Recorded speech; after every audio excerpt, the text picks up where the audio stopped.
Hello, good morning, and thanks for joining me in for my talk, APT Attack Emulation. I'm Immanuel Chavoya, and before I get started, I just wanted to give a couple of shout outs, or thank yous rather. Hey, Grim staff, thanks for putting this together. This is amazing. I love having an opportunity to put a talk together and get it out to the community. Thanks for all your hard work. It's greatly appreciated. And I am a new talker, so what's wonderful about GrimCon is they pair you up with a mentor. So I just want to say, hey, thanks to my mentor for kind of going through the slides, giving me the feedback. Really appreciate it. I'm glad I got this talk out there, and I hope you, as the community, enjoy it. All right. So, obligatory disclaimer. The following talk contains personal thoughts, ideas, opinions. They do not represent those of my current or past employers. Any cybersecurity events, characters, and/or companies depicted in the course of this presentation are purely fictitious. Any similarities to actual events, characters, and/or companies are also purely coincidental. Okay, now that we got that out of the way, who am I? Well, hi, I'm Immanuel Chavoya. I've been working in security for about 7 years now. I'm SANS certified, so you can trust me. And I sit on the Silicon Valley ISSA board of directors, right? So I got my start in site reliability engineering back at NASA. So I worked in supercomputing. They called it the control room. So I was a control room analyst. But basically, my job was to monitor and maintain the availability of that supercomputer.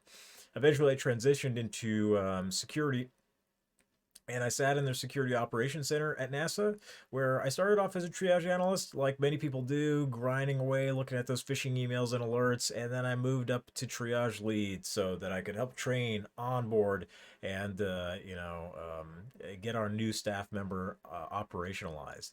That was a great time.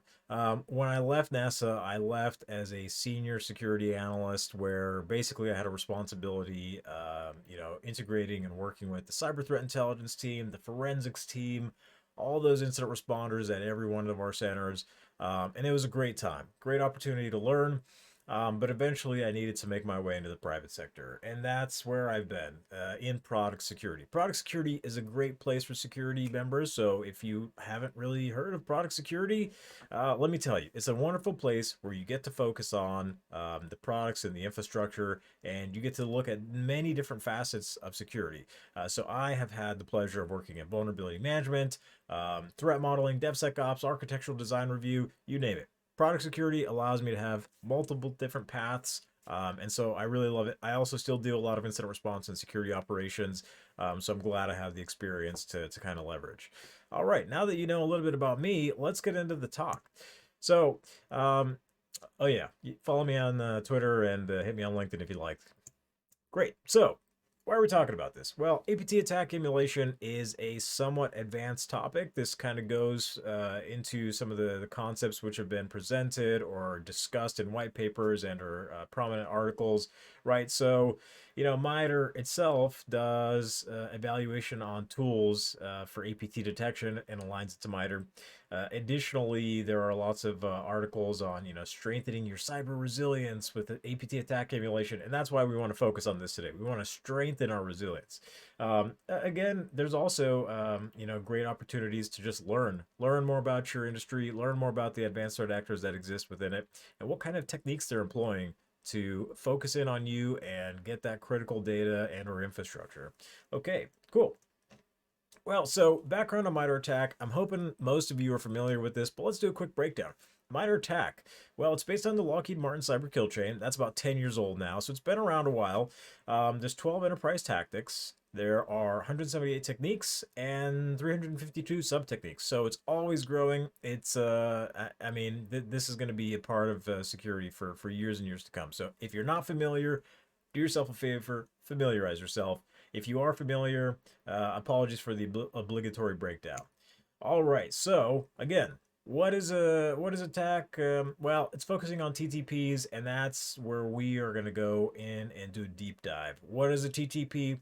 Well, I could read to you what's on the slide, but check out this joint publication. We basically, as a cybersecurity community, abstracted out the description here, which is more military or warfare based, and use it in a way to track our advanced threat actors, their tactics, techniques, and procedures. Okay, cool. So background on MITRE ATT&CK. On the left side of my screen, you're going to see the pyramid of pain. On the right side, you're going to see the normal breakdown of the Lockheed Martin cyber kill chain and how that kind of breaks down into the pre-attack and attack for enterprise. So if you worked in the SOC or you've worked in security, you're probably aware of IOCs. You're probably also aware that they're usually old by the time you get them. 24 hours is a long time in the IOC world, right? So we don't want to focus on that. Those are great. Automate it, get it in, put the blocks in. That's boring stuff. We want to focus on TTPs. TTPs are so Pyramid of Pain. It's very tough for those advanced threat actors to change it. It's kind of like a footprint or a calling card, if you will, and it allows us investigators and analysts to go in and say, "Hey, looks like these footprints behind this crime scene are potentially attributed to these known advanced threat actors because we've observed it in previous engagements that they've been in." Okay, and on the right-hand side of my screen, again, back to the Lockheed Martin cyber kill chain, attack for enterprise has those 12 tactics, and it's listed right there from initial access all the way to impact. That's what we're focusing on. There are some values to pre-attack, but that's not the focus of this talk today. All right, cool. So let's talk about verticals. Also just industries. These are the high-level buckets that you probably exist in today. Energy, education, healthcare, finance, right? Which one do you exist in? Well, my time at NASA was probably aerospace, and see how this works? It's very easy. Is it aerospace, right? My time in the private sector encompassed high tech and also healthcare. So identify which vertical you exist in. That's going to help you easily identify APTs that exist and are targeting your organization. Okay, so now you know what your vertical is. Now you know, well, hey, there's APTs that are going to be targeting just us in healthcare, or just us in the energy sector. Well, where do I get that data? Well, that's kind of a hard question because threat intelligence is global, right? It's not just from one source of truth. So there is some bias. Which country, which company, what timeline was that threat data extracted? But there are some very good resources which I highly recommend. One of them is going to be FireEye. Great reporting, great analysis, great TTPs. The folks at FireEye do an incredible job. Same with CrowdStrike. Great reporting. It allows us analysts and engineers to go ahead and take action and kind of scale their work, right? MITRE ATT&CK by itself is also extracting those cyber threat intelligence data sets, and then they're putting it into their framework. So that's one single point of truth if you want to say that there is one. All right. Cool. So this talk is again about APT attack emulation. The common terminology, I think, industry-wide is breach and attack simulation, but I think it's synonymous. So whichever you're familiar with is fine. I don't think there's really a specifically right version of it. So let's go into the background really quick here. Right before we were into APT advanced, attack emulation, blue teams, red teams existed, and the blue teams defend, the red teams attack. You look for gaps, you have reports. This goes on quarterly, maybe annually, and then you try to mitigate those gaps. Well, how is that aligned to actors that exist, and how do you know that you're going to be able to detect, defend against them? It doesn't always. Usually, it's just going to be, hey, you have visibility or coverage gaps, and you need to work to get that telemetry, or you need to work to get logs off of these endpoints, or you need to get a better security posture in general, right? So red team's a great place to start. As you start kind of like kind of fine tuning and strengthening your security posture, you might think you're done. You might get a report from a red team and they might not find anything. Well, that's time for you to start doing some more advanced emulations, right? So purple teaming is kind of where the red team and the blue team work collaboratively with a shared goal. And you're saying, look, we want to identify APTs in our environments, or in our threat vertical rather, and we want to know what those TTPs are. We want to emulate them. We want to see what we can detect, what our gaps are, and we want to close those gaps. So that's where breach and attack simulation kind of exists. It's in that purple team function. Okay, it's collaborative. It requires multiple skill sets and multiple practitioners to engage it. All right, cool.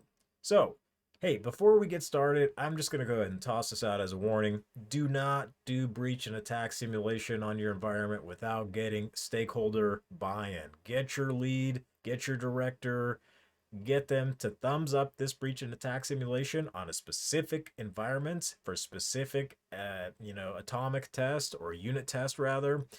Otherwise, you might find yourself in an incident report. Not going to look good. So I'm not going to take that flack if you get in trouble.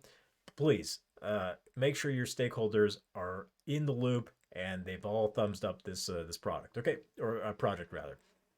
Great. So how do you do that? Well, get your scope, get your success criteria, your objectives, present it to them, let them know why you're doing this, and let them know, hey, this is so we can advance our capacity to understand where our gaps are, so I can help the executive leadership identify where to prioritize resources.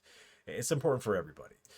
All right, so primarily, if you're going to be doing this, you're going to be doing it in either development or production. I think that there are some benefits to doing it in production, but the downside is pretty major. So here's my suggestion. Focus on the development side. You're going to be able to build infrastructure in development that's reflective of production.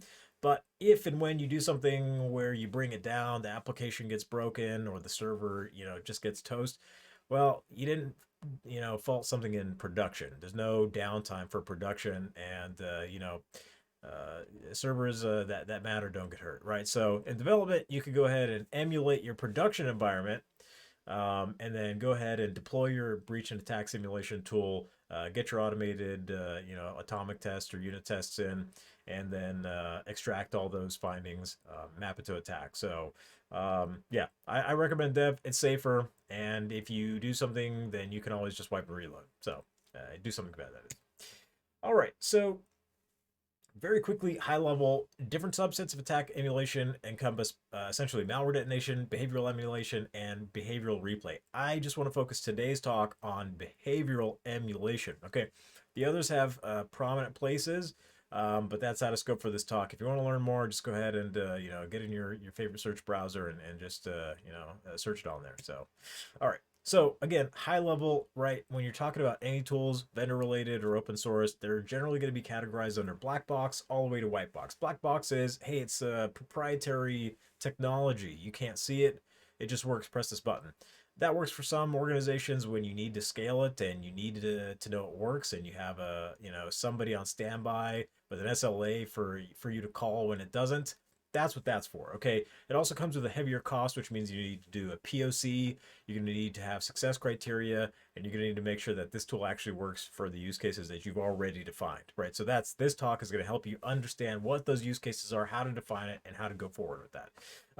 That Whitebox version is what I would consider to be open source tools, so you know what the code is, you can see it yourself, you can edit it, and you can do exactly which unit test you want to do.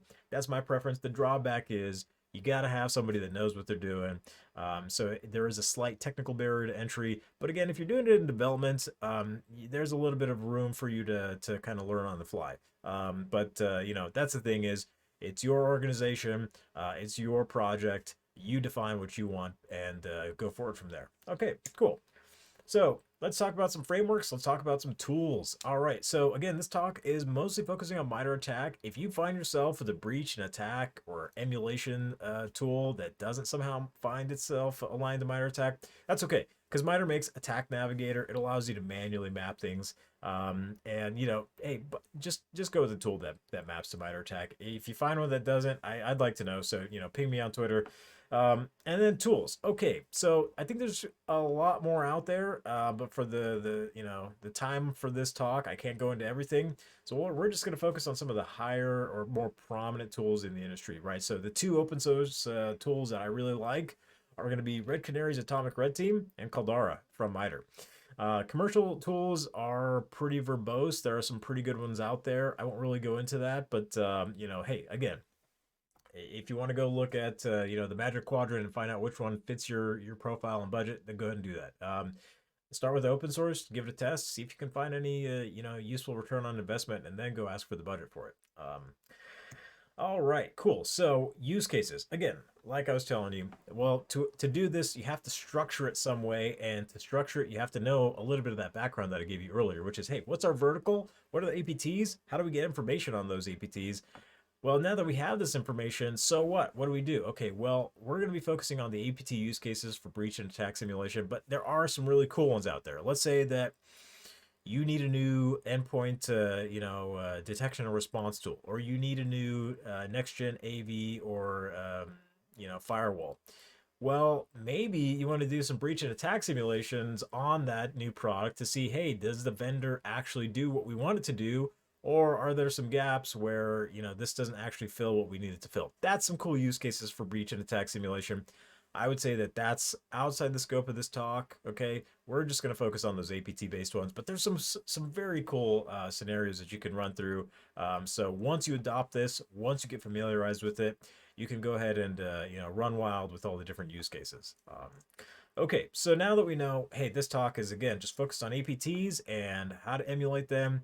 Well, how do you do that? Well, let's go ahead and go through an emulation plan. You're going to need this, and I can tell you each one of these little boxes, it's not as easy as it looks. You're going to have to spend some time. I'd say this is probably a good 30-day project to fully familiarize yourself, but it could be as easy as 30 minutes or 1 hour, depending, right? So, hey, threat intelligence acquisition, right? What's your vertical? Who are the APTs? Extract that meaningful information from the industry. That's threat intelligence acquisition. Next, extract that actionable techniques. Okay, so you got your threat actors. You know what the TTPs are. Which ones matter to you? Do you want to look at all the APTs that exist and focus on those crossovers? That's what extracting actionable techniques are. Okay, then you're going to say which tool works for our specific use cases here. Sometimes it doesn't align to Atomic Red Team, sometimes it does. That's based on what your use cases are and what your requirements are. Okay, now that you have that, set up your infrastructure. Development, again, is probably the best way to go about doing this. Or deploy it to production if you're feeling risky, okay? You usually don't want to deploy to production, but again, if you do, get your stakeholders to buy in, thumbs up, and make sure that they know when and what may happen if you do that, okay? Great. So then go forward, do your attack emulation, emulate your specific adversaries, and then collect that data, map it back to MITRE ATT&CK, and see what your gaps are, okay? That's the whole plan here is understand the advanced threat actors, those TTPs, and then emulate them with these tools, and then find those gaps. Very important, and it's going to help you highlight and prioritize budget and resources, okay? A couple of things here. You don't have to use my emulation plan because, well, it's very high level. It doesn't actually have anything. So you can go out and use the Center for Threat Informed Defense's emulation library, and they have 3 emulation plans there where you can just quickly deploy it. So if you don't want to learn all this stuff and you want to just quickly test something, see if there's any value for you, well, cool. We can do that. So the Center for Threat Informed Defense has 3 emulation plans right now: Fin6, APT29, and MenuPass. There's a quick summary. This is showing you the markdown language. This is on their GitHub page. I'll link to that at the end of this talk. At the top center of this slide, you're going to see basically what is YAML. So that's the machine readable language, and you can edit it as well. And that's going to go through the unit test. So you see scenario 1. This is based on attack ID, T1105. Ingress tool transfer, and it's showing you what the CTI source was, right? Like I said, hey, FireEye, CrowdStrike, great sources, but also recorded future. So you can see there's multiple sources to extract that information and align it so that you can say, well, we know that this TTP is aligned to this threat actor because of this report. We're going to then emulate it and to see what our detection is for this, okay? So that's kind of behind the scenes. This is one of those things where, if you don't know YAML, it's pretty easy. It's as you can see, it's kind of human readable. So familiarize yourself. Don't be afraid. Okay, so just to kind of cover a couple topics here, right? Define your threat model. How do you do that? Well, we kind of went over some of it, but that's an in-depth topic by itself. Who's your threat actor in your vertical? What are those TTPs? Extract it from that cyber threat intelligence, and then put it into action. One thing I do want to note here is that there's a great talk by Ruben Bowman and Marcus Baker. A couple years ago, they put out a talk about detect. So this was their attempt to figure out a way to use MITRE ATT&CK for blue team. And so you go through, you understand what logs and resources you have, telemetry for detection. You give it a rank of, I think, 0 to 4, and then you map that to MITRE ATT&CK, and you have a heat map now of all your detection, log sources so that you can say, what are our gaps already? That way, when you're ready to do APT attack emulation and you find gaps, Well, if it's just you just don't have the resources to identify, those endpoint attacks, right? Or you don't have the correct tool to see lateral movement, right? Or you just don't have the right sysmon content or whatever it is, right? So start there, then come to this talk. And so yeah, I'll link to that resource again in the back of my talk. So okay, and then what's the outcome of all this? Well, you want to identify gaps. When you identify gaps, then you can close those gaps, right? You can create a plan of action and get those milestones, get the resources, and then go ahead and close those gaps. So that's what we're trying to do here is identify them and close them. Yeah, sorry for the blinding light, but this is Attack Navigator, and what I did here was basically pull down from MITRE ATT&CK APT-41 information and Deep Panda information. And what I did was overlay them together and then just filter out everything else so I can only see the tactics that they both have and the techniques that they both are employing. And then what's highlighted here in red is just APT-41. What's highlighted in yellow is just Deep Panda. What's highlighted in green is kind of the crossover for both of them, what they both shared. Well, I mean, it's WMI, so that's pretty straightforward. So this is a good way for you to go through, extract that cyber threat intelligence. Maybe you're working on multiple threat actors, and you want to ensure that you can at least detect right, execution and WMI. So hey, that's how I did this. We'll get off this blinding slide here. So okay. So now we're at the gap analysis phase. Okay, this is always the least fun version of breach and attack simulation. You found your gaps, now you have to remediate them. Well, the great news is you can probably get your executive leadership to buy into new resources. So if you want that new fancy tool, that ETDR tool, if you want that XDR tool or SOAR, whatever it is, maybe you're going to be able to get that budget because you say, hey, look, these APT actors, which are, targeting other companies in our vertical, we wouldn't be able to detect them, and we definitely wouldn't be able to prevent their access. So what I'd like to present is our gap analysis from our, APT emulation plan, and, let's get some resources to close those gaps. That's a good way to help them understand the risk. And once they understand the risk, executive leadership will definitely understand what needs to be prioritized in terms of resources. Okay, so that's our job as security, is to do this and to highlight the risks and the gaps, and then put it in a way that's understandable to our executive leadership folks. Okay, so one, I just also want to set some realistic expectations here. APT attack emulation, it's not bulletproof. You know why? Because there's bias in threat intelligence. Which country created that threat intelligence? Which agency? Which vendor? How old is that threat intelligence? There's so many biases to consider here. That's why it's not a silver bullet. But nothing in cybersecurity is a silver bullet. What this does allow you to do is get those known knowns out of the way. Okay, in cybersecurity, we want to know that we can see and detect and prevent those known knowns, because if we can't even do that, we're already failing. Once we get that stuff out of the way, then you could do the fun threat hunting stuff, go look for those known unknowns. Okay, do those deep dives, but you got to get the known knowns out of the way. And if you know your industry's vertical, if you know the APT actors, the TTPs, and you aren't emulating it, you're not seeing the gaps, that's the known known stuff, right? Okay. And then additionally, like I said, throughout the duration of this talk, there is so much to cover here that I can't dig into in 30 minutes, but I want you as the audience to go out and do it and find those resources. So I've highlighted some of the key resources here on this page, okay? So go through this, read some of the articles, align yourself to MITRE ATT&CK, understand Center for Threat Informed Defense, and maybe play around with some of their emulation plans. All right. Well, hopefully that talk was informative. I know it went by pretty quickly for me, but this is a very in-depth topic, and so hopefully the tools that I gave you allow you to quickly scope what threat intelligence you need to acquire, what threat actors exist, and then how to create a plan of action to emulate them, capture those results, present it to leadership, and do some sort of gap remediation. Okay. I hope you enjoyed my talk, APT attack emulation. I'm Immanuel Chavoya, also known as Full Metal Packet. Follow me on Twitter or hit me up on LinkedIn.